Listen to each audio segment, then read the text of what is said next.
This megacity was constructed for millions of people, yet its vast streets remain mostly deserted. Egypt is also in the process of creating another megacity in the heart of the desert, which will soon be home to 6.5 million people and the world's tallest skyscraper. As of today, no one has moved in yet, but will they be able to populate it successfully? Additionally, there are plans to relocate Jakarta, one of the world's largest cities, to this still vacant piece of land in the jungle. So, what's the story behind all this? Why are nations building entirely new cities from the ground up? Today, we aim to delve deep into the events unfolding in these unusual cities and explore whether these newly planned urban centers are thriving or failing. Let's begin with Naypyidaw, the new capital city of Myanmar. Naypyidaw, the capital of Myanmar, was constructed entirely from the ground up between 2002 and 2012. Today, it ranks as Myanmar's third largest city by land area and is equipped with all the amenities a city requires. However, it has earned a reputation as an eerie ghost capital with significantly fewer inhabitants than anticipated. Beyond its sparse population, the city's purpose remains shrouded in mystery. Officially, the reason behind building Naypyidaw was the overcrowding of Myanmar's former capital, Yangon, which had limited room for expansion. Yet, there is evidence suggesting that the true motive for creating this peculiar new capital may be a strategic military maneuver. The city's construction was kept a secret for an extended period, with around 25 construction companies discreetly erecting the city at a cost of roughly $5 billion. Suddenly, in 2005, the government announced its move 320 kilometers away from Yangon to this largely unknown city. But there's more to the story. The city's remote location with poor access to the sea makes it challenging for potential invaders to reach the capital. The road network is designed in an inconvenient manner, making intra-city travel difficult. Additionally, there is a 20-lane highway, large enough to serve as an aircraft runway. This strategic move may not solely be for defensive purposes. Historically, the surrounding regions of Naypyidaw were challenging for the government to govern, and the new capital's location is intended to enhance central control. In summary, Naypyidaw stands out as one of the world's most unusual capital cities. Despite an annual population growth of around 6%, the current population is still only about 750,000 people. This figure falls far short of the government's original plan for a population of 9 million in Naypyidaw. Interestingly, Myanmar wasn't the only country to decide to relocate its capital in 2002. In South Korea, they created the Sejong administrative city. Sejong was initially proposed in 2002 as a response to the unequal economic growth in South Korea and the severe congestion in the capital city of Seoul. The project has remained a significant political issue since its inception. Like many capital cities, Seoul is overcrowded and exerts a dominating influence on the country's economy. However, the situation is more extreme in South Korea, where about half of the entire population resides in the Seoul metropolitan area, totaling approximately 25 million people. Consequently, in 2007, construction of Sejong began, and in 2012, government agencies started moving from the congested Seoul to the new capital, situated just 125 kilometers away. The original plan was for all government agencies to relocate by 2012, but to this day, nearly half of the government ministries and the National Assembly remain in Seoul. Sejong has been designed as a self-sufficient city with abundant green spaces and provisions for electric vehicles. It also incorporates smart technology, including interactive digital signage and automated waste collection systems.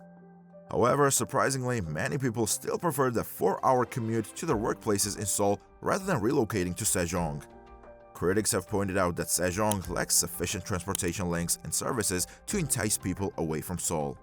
Despite its futuristic concept for high-end housing and green spaces, Sejong faces criticism for promoting car dependency and lacking a sense of community. Nonetheless, Sejong's story may be just beginning. Presently, approximately 400,000 people reside in Sejong, which pales in comparison to Greater Seoul's population of 25 million. As Seoul grapples with issues like pollution, overcrowding, rising real estate prices, and heavy traffic, families are increasingly looking to areas outside Seoul for better living conditions. As construction in Sejong advances, more institutions and businesses are also relocating to the future capital. When Sejong officially becomes the capital of South Korea in 2030, the population is anticipated to reach 500,000 people. From that point, the city is expected to grow organically. However, only time will determine whether all government functions can be successfully transferred to Sejong within the next 7 years, and whether the city can fulfill its ambitious vision. Sejong and Naypyidaw are not the only new cities being developed from scratch. There are various new city projects worldwide, including Niam in Saudi Arabia, Bitcoin City in El Salvador, and Egypt's new administrative capital.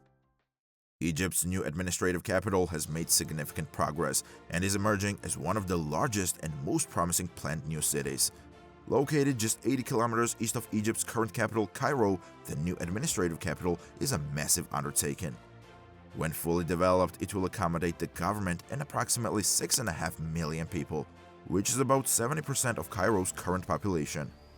Although the new city is currently largely vacant, the first residents are expected to move in this year. However, the new capital is still without an official name, prompting the Egyptian government to launch a competition for naming the city and creating a logo. So, why is Egypt embarking on this massive city project? The answer lies in the challenges faced by Cairo.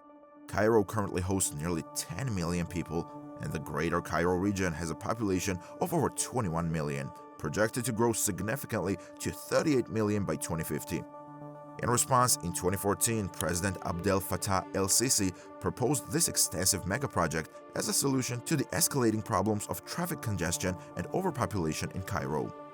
The construction is well underway, with visible progress in government, residential, and commercial buildings. Even amid the pandemic, the government affirmed that construction was proceeding on schedule and had not been significantly affected. As of now, the government district is almost 98% complete, and the first government departments are prepared to relocate to the new city and commence full operations in 2023. Egypt's new administrative capital will boast an international airport, a stadium and leisure district, a monorail connecting it to Cairo, as well as impressive mosques and churches. Additionally, the city is home to the iconic tower, which has reached its full height, becoming the tallest skyscraper in Africa. However, if all goes as planned, the iconic tower will not hold this title for long. Egypt intends to commence the construction of an even taller skyscraper in their new capital later this year. This skyscraper, named the Obelisco Capitale, will astonishingly stand at a height of 1 kilometer, surpassing the height of any building in the world. The financing for the new city is derived from land sales by the Egyptian government and substantial loans from China. Notably, a Chinese construction company is also overseeing the completion of the iconic tower.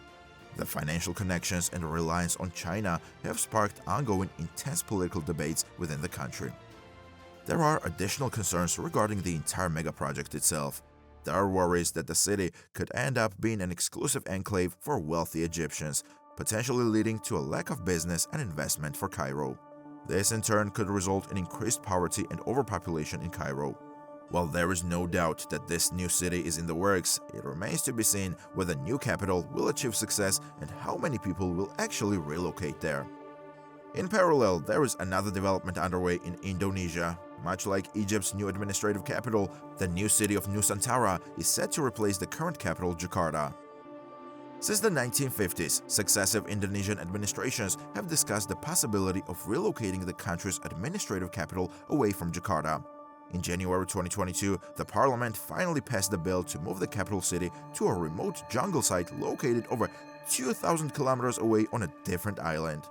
But what drives the Indonesian government to invest such substantial funds and effort in moving the capital so far away, and when will this take place? Jakarta is renowned for its severe overcrowding and pollution, characterized by the constant clamor and exhaust fumes from motorcycles.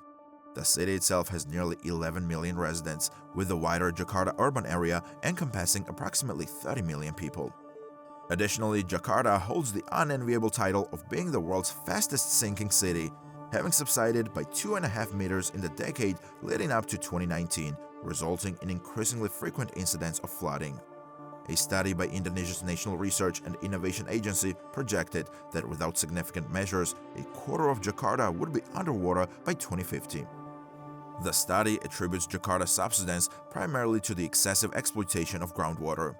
Furthermore, climate change contributes to rising sea levels and more frequent extreme weather events, leading to both coastal and inland flash flooding. Despite the ongoing construction of a 47-kilometer seawall along the sinking shoreline, Jakarta has already lost a mosque and a few houses to the sea. The dire state of Jakarta is the central impetus for the Indonesian government to establish a wholly new capital on the island of Borneo. Today, flying over the jungles of Borneo, you can observe the initial stages of construction in progress. Roads, access routes, and the sites for major government buildings have been cleared of trees. This new city will be known as Nusantara and will be established on a 2,500 square kilometer site, approximately 3 times the size of the New York City, most of which is currently covered by rainforest. There are several compelling reasons for choosing this location for Nusantara. Borneo is more geographically central and culturally representative of Indonesia compared to Jakarta on the island of Java. The hope is that the construction of Nusantara will alleviate overcrowding in Jakarta while fostering economic growth in Borneo and throughout Indonesia.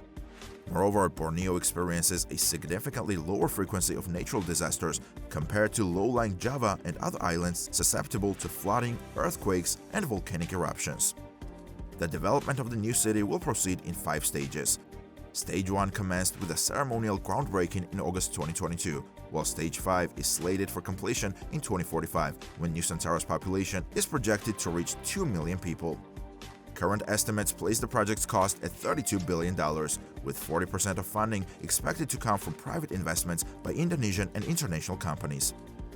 The government's initial plan was to relocate to Nusantara in 2024, but progress on site suggests this may be delayed. Following a recent visit by a Japanese government delegation that subsequently withdrew their investment, the Indonesian government is now seeking investment from wealthy nations in the Middle East, such as Saudi Arabia and the United Arab Emirates. As in the case of Egypt, China is also likely to play a significant role in Nusantara's construction. Much like with Naypyidaw, Sejong, and Egypt's new capital, only time will tell whether Nusantara will ever be completed and whether it will attract millions of residents. What are your thoughts on constructing these new megacities from the ground up? Would you consider living in one of them? Share your opinions in the comments below. If you're interested in exploring another city built from scratch, you can watch our video about Saudi Arabia's Niam. Thank you for watching, and we'll see you in the next video.